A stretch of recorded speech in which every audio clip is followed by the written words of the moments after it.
ಬೇಗನೆ ಕಳಿಸುವಂತಾಗಲ್ಲ ಸಾರದ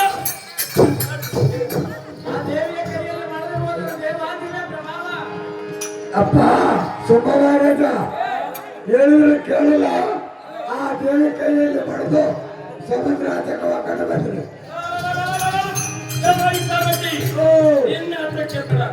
ನನ್ನ ಪಟು ಬಟ್ಟರಾದ ಚಂದಾಮುಂಡರು ಹೇಳುವಂತವನಾಗಲ್ಲ ಸಾರದ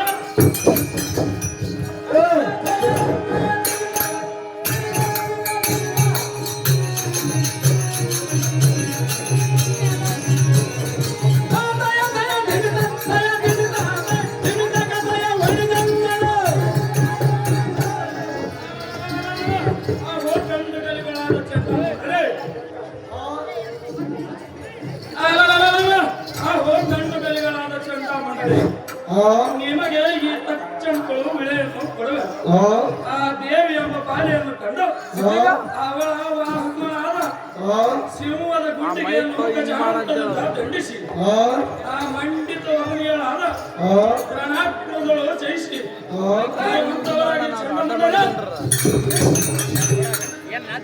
ಅಲ್ಲ ಅವ್ರಿಗೆ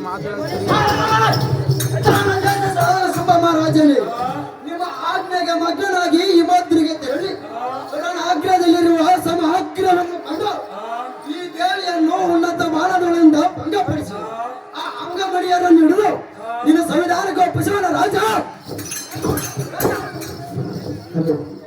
ಮಲ್ಲಪ್ಪ ತಂದೆಯವರು ಬಯಲಾಟ ಮಾತ್ರ ಹನುಮಂತ ಕೂಡುವವರಿಗೆ 200 ರೂಪಾಯಿ ಕೊಟ್ಟಿರ್ತಾರೆ, ಅವ್ರು ಕೂಡ ಸ್ವೀಕರಿಸಬೇಕು.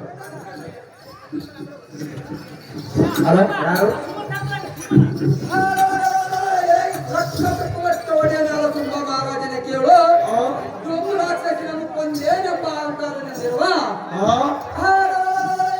ಬಣ್ಣ ಕೈಯಾಳಿಯಾದ ದೇವಿಯನ್ನು ಪಕ್ಕದ ಕಲಬಗಳನ್ನು ಮುರಿದು ಆ ಕಾರಕ್ಕೆ ತಂದು ಸಾಡಿ ಬಿಡುವರು.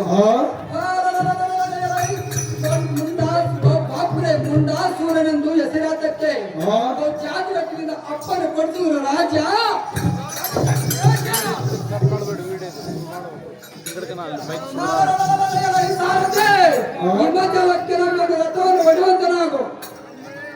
ಸಭಿಕರಿಗೆ ತಿಳಿಸುವುದೇನೆಂದರೆ, ಮಲ್ಲಪ್ಪ ದಂದೇವರು ಶಿವಕುಮಾರ್ ಅವರ ಮಗ. ಇವರು ನಮ್ಮ ಕಲಾಕವನ್ನು ಮೆಚ್ಚಿ 200 ರೂಪಾಯಿ ಕೊಟ್ಟಿರ್ತಾರೆ. ಅವರಿಗೆ ಈ ಶಾಂಭವಿ ಜಗದೀಶ್ವರಿ ಸದಾ ಕಾಪಾಡಲಿ ಎಂದು ನಾನು ಬೇಡಿಕೊಳ್ಳುತ್ತೇನೆ. ಸಿಂಹರಾಜನ ಪಾತ್ರದವರಿಗೆ ಚನ್ನಪ್ಪ ನಾಗರಾಜ 201, ಬಸಲಿಂಗಮ್ಮ ಗಂಡಡಿಗೆ 101 ರೂಪಾಯಿ ಕೊಟ್ಟಿರುತ್ತಾರೆ. ದೇವಿ ಪಾತ್ರದವರಿಗೆ ಪಾರ್ವತಮ್ಮ ತಂದಾಳಿ 200 ರೂಪಾಯಿ, ಮಲ್ಲಮ್ಮ ಶಿವನೂರು 200 ರೂಪಾಯಿ, ರತ್ನಮ್ಮ ತಂದಾಳಿ 101, ಹನುಮಕ್ಕ ನಂದೇಳಿ 101, ಪರಮ್ಮ ಕೋನಾಳಿ 201, ಬೆಂಜಿಮನ್ ಸೇವತಿಗೆರೆ 501 ರೂಪಾಯಿ ಕೊಟ್ಟಿರುತ್ತಾರೆ.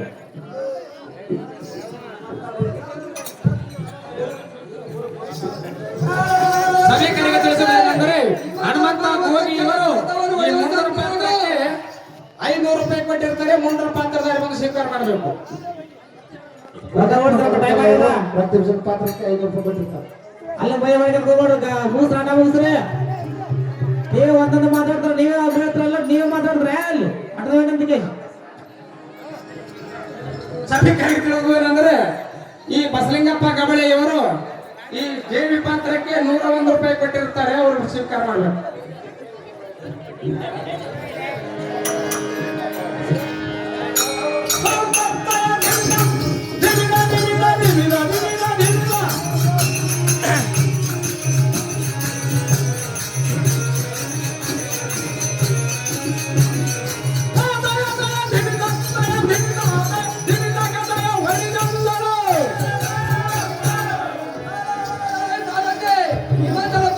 ಏನು ಸುಂದರವಾಗಿರುವುದು.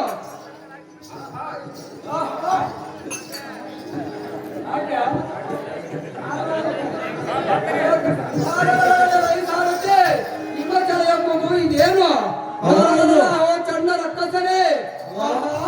ಈ ಮೇಲು ಪರ್ವತವನ್ನು ದರ್ಶಿಸುವ ಸಿಂಹರಾಜನಂತ ಕಂಡೆಯ ಭೂಮಿ ಆಕಾಶ ಒಂದಾಗಿ ರಂಜಿಸುವುದು. ಈ ದೇವಿ ಎಂಬುದು ಪ್ರಬುದ್ಧವಾಗಿ ಕಾಣುವಳು.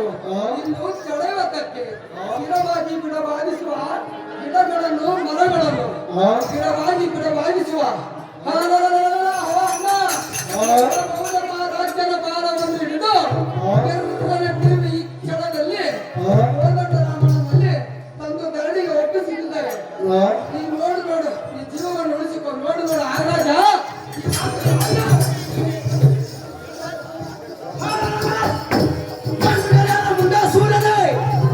ಕೆಂಡದಂತ ಗಿಡಗಳನ್ನು ಆರುತ್ತಾ ನಿಂತಿರುವ ದೇವಿಯನ್ನು ಕ್ಷಣದಲ್ಲಿ ಬಾಧಿಸಿ ಕೊಂಡ ಸಿಂಹನನ್ನು ಕಾಲಿಡದ ಬಂಡಿಗೆ ಬಳಸಿ ಬಿಡಿದನು. ಈ ದೇವಿಯನ್ನು ಬಾಲೆಯನ್ನು ಆಯುಧದಿಂದ ನೋಯಿಸಿ ನಮ್ಮ ಅರಗಳಿಗೆಲ್ಲಿರುವ ನಮ್ಮ ರಾಜ್ಯನರಿಗೆ ಕರೆದುಕೊಂಡು ಹೋಗಿ ನಮ್ಮ ರಾಜ್ಯವನ್ನು ಉಲ್ಲಾಸ ಮಾಡುವ ಅನುಜ.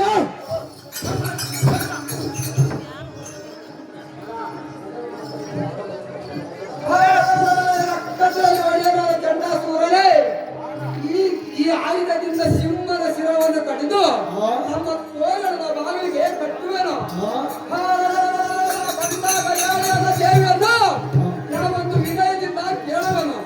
ಅದಕ್ಕೆ ಒಪ್ಪಿದರೆ ಸರಿ, ಇಲ್ಲದಿದ್ದರೆ ಅವಳನ್ನು ಹಿಡಿದುಕೊಂಡು ಧರಣಿ ಎಳೆದುಕೊಂಡು ನಮ್ಮ ಕುಲಾರಕ್ಕೆ ಆ ಹುದ್ದೆಯನ್ನು ಕೊಡುವನು. ನೋಡು ಆಗಾಜ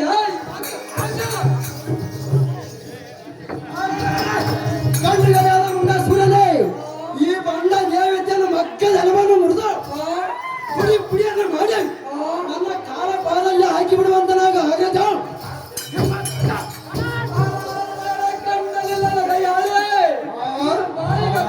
ಮಾತನಾಡಿದರೆ ಸುಮ್ಮನೆ ಬಿಡೋದು ಹೇಗೆ? ನೀಚಳೆ ಸಿದ್ಧರಾಗಿ ನೀಚಳೆ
ಲೋಕಸ್ಥಾವರ ಜೀವ ಜಾಲ ಜಂತುಗಳಿಗೆ ಆಧಾರಳಾದ ಈ ಬ್ರಹ್ಮ ರಾಮ ನೀಚರಾದ ಅಧರ್ಮ ರೂಪಗಳು ಅಂತ ಮಾತುಗಳು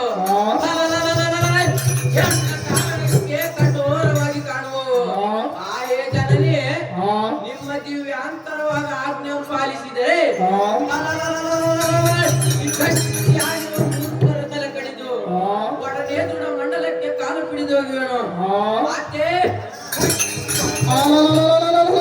ಹೇ ಸಿಂಹರಾಜನೇ, ಈ ಬಂಡದಾನವರದ ಚಂಡ ಮುಂಡರ ಚಂಡಿ ಕೆಂಪಿಡಿದು ಗೆರ್ರನ ತಿರುವಿ ತಂಡ ರಕ್ತ ಮಂಡಲವೇ ಖಂಡಿತ ಒಡಬಡಿದು ಧನಗರ್ಭದಿಂದ ಮೆರಿವಂತನಾಗ ಕೇಳಿದೆ ಶಿವರಾಜ ತೇಜ. ಈ ಖರ್ಚು ಕರರಾಕೋರೆ ಹಲುಗಳನ್ನು ಕಟ್ಟಿಗೆಯಂತೆ ಪಳ್ ಪಳ್ ಪಳ್ಳ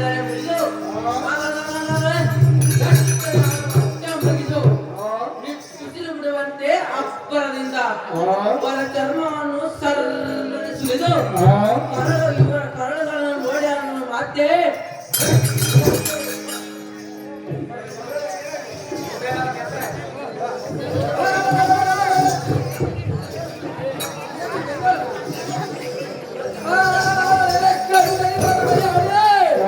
ಬಾಯಿಗೆ ಬಂದಂತೆ ಮಾತನಾಡಿದರೆ ನಿನ್ನನ್ನು ಸುಮ್ಮನೆ ಬಿಡೋದು ಹೇಗೆ?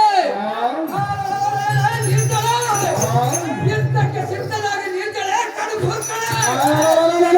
ಬಂಡ ರಕ್ತದ ಎಲ್ಲ ರೂಪಕ್ಕೆ ಮರಳಾಗಿ ರಕ್ತ ಸಾಯ ಕಟ್ಟದೆ ರಕ್ತಸ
ಐತೆ